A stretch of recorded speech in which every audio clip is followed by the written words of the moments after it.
इस 24 साल एक लड़की इस वक्त मेरे साथ बैठी हुई है। तो नाज़रीन ग्रामी, इनका जो ताल्लुक है कसूर से आगे आता है खुडियाँ, तकरीबन 30 किलोमीटर की मुसाफरत पर। तो वहाँ पर इनका घर है। तो इनका जो भाई है वो एक बाबे के साथ जो है सारा दिन उसके साथ घूमता है, फिरता है, उसके साथ ऊंट पटांग की हरकतें करता है, कबूतर उड़ाता है, यानी कि जिन्होंने पंजाबी च कहते हैं लफंडर है, वेला है, वेला ही रहता है, निकट्ठू है, कोई काम नहीं करता। तो अपनी बहन का रिश्ता उस बाबे से करवाना चाहता है।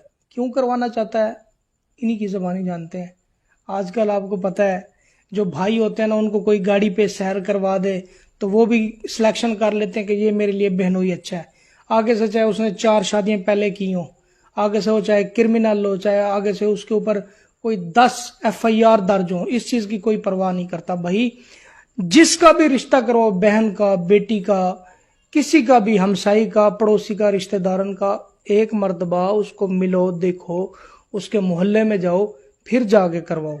वो तो अपनी सगी बहन को रोल रहे हैं। तो तमाम तर तफसीलात इनकी जबानी जानते हैं। अस्सलाम वालेकुम जी। जी वालेकुम अस्सलाम। की हाल है ਤੁਹਾਡਾ? जी मैं ठीक, ਤੁਸੀਂ ਸੁਣਾਓ? ਅਲਹਮਦੁਲਿਲਾ। ਮੇਰੀ ਭੈਣ, ਸਭ ਤੋਂ ਪਹਿਲੇ ਤੁਸੀਂ ਇਹ ਦੱਸੋ, ਤੁਸੀਂ ਤਸ਼ਰੀਫ ਲੈ ਕੇ ਆਈ ਹੋ, ਕੀ ਮਹਿਸੂਸ ਕਰ ਰਹੀ ਹੋ? ਮੈਨੂੰ ਅੱਛਾ ਲੱਗ ਰਿਹਾ ਤੁਹਾਡੇ ਕੋਲ ਆ ਕੇ, ਮੈਂ ਅੱਛਾ ਮਹਿਸੂਸ ਕਰ ਰਹੀ ਹਾਂ ਆਪਣੇ ਭਾਈ ਦੇ ਕੋਲ ਆ ਕੇ। ਤੇ ਮੈਂ ਬੜੇ ਇੱਕ ਅੱਛੇ ਮਕਸਦ ਵਾਸਤੇ ਤੁਹਾਡੇ ਕੋਲ ਆਈ ਹਾਂ ਤੇ ਉਮੀਦ ਹੈ ਤੁਸੀਂ ਉਹਦੇ ਤੇ ਪੂਰਾ ਉਤਰੋਗੇ।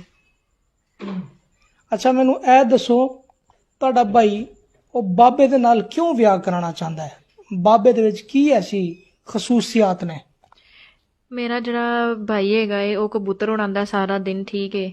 ਤੇ ਉਹ ਬਾਬੇ ਕੋਲੋਂ ਕਦੀ ਖੁੱਡੇ ਲੈ ਆਂਦਾ, ਕਦੀ ਕਬੂਤਰ ਲੈ ਆਂਦਾ, ਤੇ ਮੈਂ ਬੜੀ ਤੰਗ ਆ।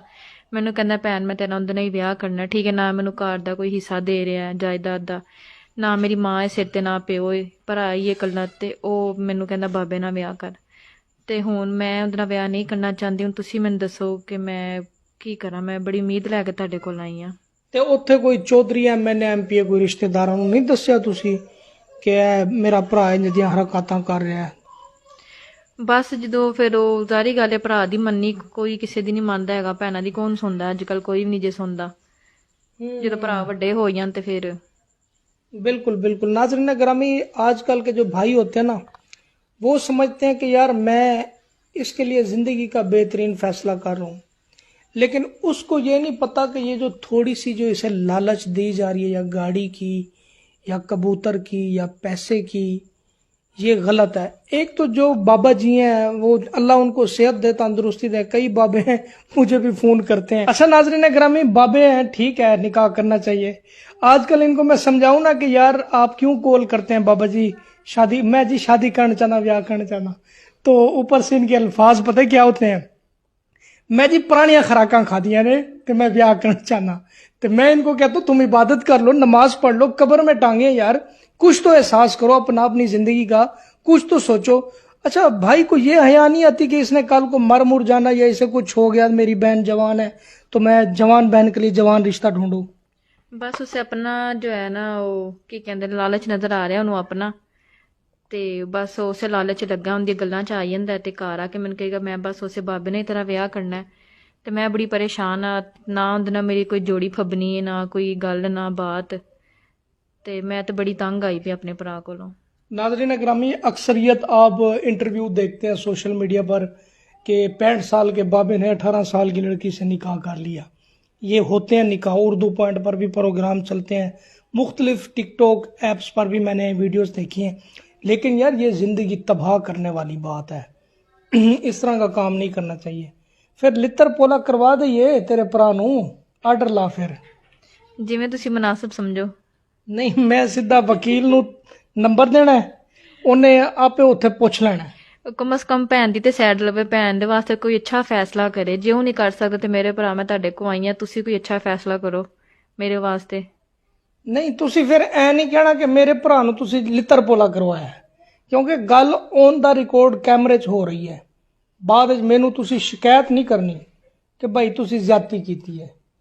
ਕਹਿੰਦੇ ਹੋ ਤੇ ਮੈਂ ਉਹਨੂੰ ਲਿੱਤਰ ਪੋਲਾ ਕਰਵਾ ਦਿੰਦਾ। ਇੱਕ ਦੋ ਤੁਹਾਡੇ ਕੋਲ ਮੈਂ ਗਵਾਹ ਵੀ ਮੰਗਾਂਗਾ ਕਿ ਵਾਕਈ ਇਹ ਤੁਹਾਡੇ ਨਾਲ ਹੋ ਰਿਹਾ ਕਿ ਨਹੀਂ। ਖਾਲੀ ਤੁਹਾਡੀ ਗੱਲ ਤੇ ਮੈਂ ਯਕੀਨ ਨਹੀਂ ਕਰਾਂਗਾ। ਜੇ ਉਹ ਲਿਤਰਾ ਨਾ ਸਿੱਧਾ ਹੁੰਦਾ ਤੇ ਮੇਰਾ ਭਾਈ ਤੁਸੀਂ ਉਹਨੂੰ ਜ਼ਰੂਰ ਸਿੱਧਾ ਕਰੋ, ਜੇ ਉਹ ਸਿੱਧੇ ਰਸਤੇ ਤੇ ਲੱਗਦਾ ਤੇ ਚਲੋ ਮੇਰੇ ਤਰ੍ਹਾਂ ਕਿਸੇ ਹੋਰ ਦੀਆਂ ਭੈਣਾਂ ਦੇ ਨਾਲ ਤੇ ਇੰਜ ਨਾ ਹੋਵੇ। ਸਹੀ ਹੈ। ਇਹ ਜਿਹੜੇ ਪੁਰਾਣੀਆਂ ਖੁਰਾਕਾਂ ਖਾ ਰਹੇ ਨੇ ਨਾ ਬਾਬੇ, ਤੁਸੀਂ ਨਮਾਜ਼ ਪੜੋ ਯਾਰ, ਨਵਾਫਿਲ ਅਦਾ ਕਰੋ। ਆਂਟੀਆਂ ਸਾਡੇ ਕੋਲ ਬਹੁਤ ਘੱਟ ਆਉਂਦੀਆਂ ਨੇ, ਸਿੱਧੀ ਜੀ ਗੱਲ ਹੈ।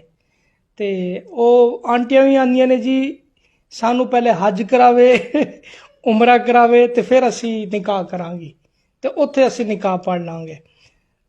ਤੇ ਇਹਨਾਂ ਲੋਕਾਂ ਨੂੰ ਵੀ ਜਰਾ ਸਮਝਾਓ, ਅੱਜ ਕੱਲ ਬਾਬੇ ਨਹੀਂ ਮੁੜਦੇ ਪਏ, ਬਾਬੇ ਬੜੇ ਫੋਨ ਕਰਦੇ ਨੇ।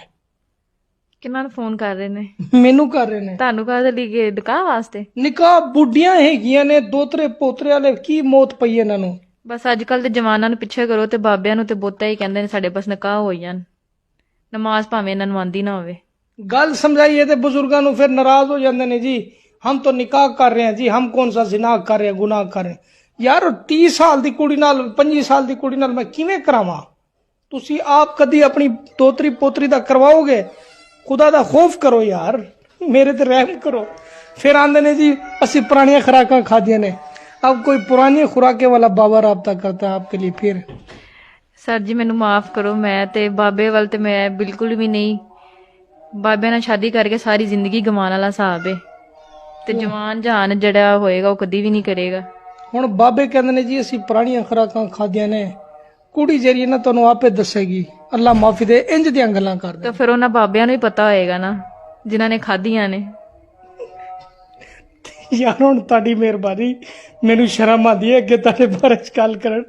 ਤੁਸੀਂ ਕੋਈ ਆਪਣੇ ਰਿਸ਼ਤੇ ਆਪ ਲੱਭੋ, ਉੱਥੇ ਹੀ ਕੋਈ ਆਪਣੀ ਹਮ ਉਮਰ ਵੇਖੋ ਜਾਂ ਕੋਈ ਆਂਟੀਆਂ ਵੇਖ ਲਓ। ਇਹ ਨੌਜਵਾਨ ਕੁੜੀਆਂ ਵਾਲੇ ਪਾਸੇ ਨਜ਼ਰਾਂ ਨਾ ਰੱਖੋ ਬਾਬਾ ਜੀ, ਖਾਸ ਤੌਰ। ਹਾਂਜੀ ਸਹੀ ਕਹਿ ਰਹੇ ਹੋ ਤੁਸੀਂ। ਤੇ ਬਾਕੀ ਮੈਂ ਹੀ ਕਹਾਂਗੀ ਕਿ ਤੁਹਾਡੇ ਕੋਲ ਮੈਂ ਆਈ ਹਾਂ ਬੜੀ ਉਮੀਦ ਲੈ ਕੇ, ਤੇ ਜਿਹੜਾ ਮੇਰਾ ਸੱਕਾ ਭਰਾ ਹੈ ਉਹ ਤੇ ਮੇਰਾ ਚਲੋ ਮੇਰੇ ਨਾਲ ਤਾਲੁਕ ਕਰ ਰਿਹਾ, ਮੇਰੇ ਨਾਲ ਸਲੂਕ ਕਰ ਰਿਹਾ, ਤੇ ਤੁਹਾਡੇ ਕੋਲੋਂ ਮੈਨੂੰ ਇਨਸ਼ਾਅੱਲਾ ਉਮੀਦ ਹੈ ਕਿ ਤੁਸੀਂ ਮੇਰੇ ਵਾਸਤੇ ਅੱਛਾ ਫੈਸਲਾ ਕਰੋਗੇ। ਜੋ ਤੁਸੀਂ ਕਰੋਗੇ इनशाला बेहतर करोगे। तो कोई बुजुर्ग नाराज हुआ तो मैं माजरत चाहता हूँ, क्योंकि यार बाबे बहुत फ़ोन करते हैं। तो पुरानी खुराकें वालों, पुरानी खुराकें खाइए तो इबादत करो। अगर टांगों में पावर है, जिस्म में पावर है, अल्लाह की इबादत कर लो, आगे हूरें मिलेंगी। नाज़रीन ग्रामी, हंस मुस्कुरा के मैं बात कर रहा हूँ, बुजुर्गों की शान में कोई गुस्ताखी नहीं है, अल्लाह माफ़ करे मुझे। निकाह करने में कोई ऐब भी नहीं है, लेकिन देखें जो 70 साल के या 80 साल के बुजुर्ग हैं, दोतरियों पोतरियों बेटियों की उम्र वाली लड़कियों के साथ निकाह होगा तो फिर तो मैं समझता हूँ गलत है। माशरा भी और हमारी सोसाइटी के लोग भी जो है उसको तनकीद का निशाना बनाएंगे और ताने देंगे। और मेरा कोई वास्ता नहीं है, जहाँ मर्जी करे रिश्ते, मैं कौन होता हूँ, लेकिन मैं आपको एक भाई बेटा दोस्त बनकर आपको समझा रहा हूँ। अच्छा ਤੁਸੀਂ ਇਹਨਾਂ ਨੂੰ ਜ਼ਰਾ ਦੱਸੋ ਥੋੜਾ ਜਿਹਾ ਕਿ ਮੈਂ ਕੋਈ ਗਲਤ ਨਹੀਂ ਕਹਿ ਰਿਹਾ। ਨਹੀਂ ਸਰ ਤੁਸੀਂ ਸਹੀ ਕਹਿ ਰਹੇ ਹੋ, ਅਸੀਂ ਉਹਨਾਂ ਦੀ ਧੀਆਂ ਦੀ ਉਮਰ ਦੇ ਆ, ਠੀਕ ਹੈ, ਮਤਲਬ ਦੋਤੀਆਂ ਪੋਤੀਆਂ ਵਾਲੇ ਸੀ, ਮਤਲਬ ਉਹਨਾਂ ਦੀ ਉਮਰ ਦੇ ਹੈਗੇ ਆ। ਤੇ ਉਹ ਜੇ ਸਾਡੇ ਵਾਸਤੇ ਮਤਲਬ ਸਾਨੂੰ ਹੀ ਕਹਿਣਗੇ ਜਿਸ ਇਹਨਾਂ ਨੂੰ ਰਿਸ਼ਤਾ ਕਰਾਉਣਾ ਤੇ ਫਿਰ ਉਹਨਾਂ ਵਾਸਤੇ